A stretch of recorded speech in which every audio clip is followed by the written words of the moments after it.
Hi everyone, this video is all about the Baxi E125. It's all about sludge and poor circulation. Maybe the installer didn't put enough in or any in, or somebody's come along, drained the system down to change a part and they didn't top it back up again. But the result is sludge, black oxide all over the place. I will show you a range of Fernox magnetic filters and I'll show you the one that you probably should have. So let's continue. This is a serious situation where the basic answer is a complete power flush for the whole system. If that's not an option, then every radiator has to be removed, flushed out and reinstalled. The pump just replaced with the latest version. It's not worth messing about there. Make sure that the correct filter is in place and the system is once again filled and flushed in the normal procedures. And then we can continue. Before May 2019, it was not a requirement, but let's say encouraged to put a filter on by the manufacturers. But at the end of May 2019, it was best practice and the manufacturers insisted on making a filter on the return, or they'll probably, if not likely, cancel your guarantee. And then in June 2022, it was made compulsory that every single boiler had a magnetic filter on the return pipe back to the boiler. After the boiler ignited, the hot water sensor and the central heating sensor would send that reading back to the PCB. And if it was too high, too soon, that would be an error code because it's going to be overheating. And that's the problem. It should be a steady rise.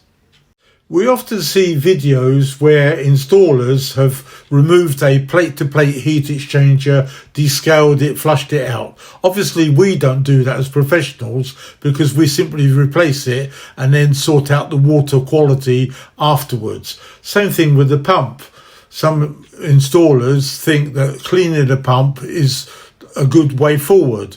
We don't do that. We always replace with the latest version and make sure the system is clean and tested with our Fernox test kit. One fault I used to see regularly and on videos is that either there is no filter on the return on the Combi or it's the wrong one. So let me show you the list that are available for Fernox and the one that you probably should have. This is one of the biggest mistakes I find, the wrong filter on the system.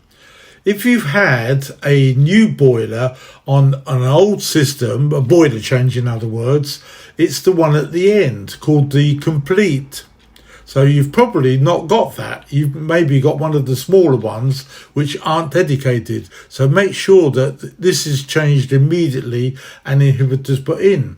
And if you notice carefully, heat pumps have a one completely different to all the other ones as well. So make sure that you do have the correct Fernox filter on your system.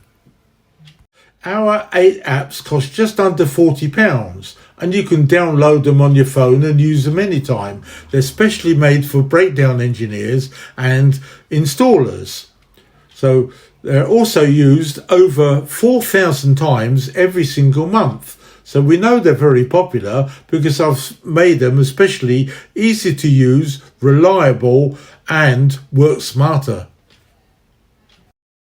One of our most popular apps is this one here, the F22 error codes. 17 manufacturers, hundreds and hundreds of fault codes and guides from the manufacturer's website or from technical information. So if you go into a boiler and it's got an error code, I'm always certain to have it on the app.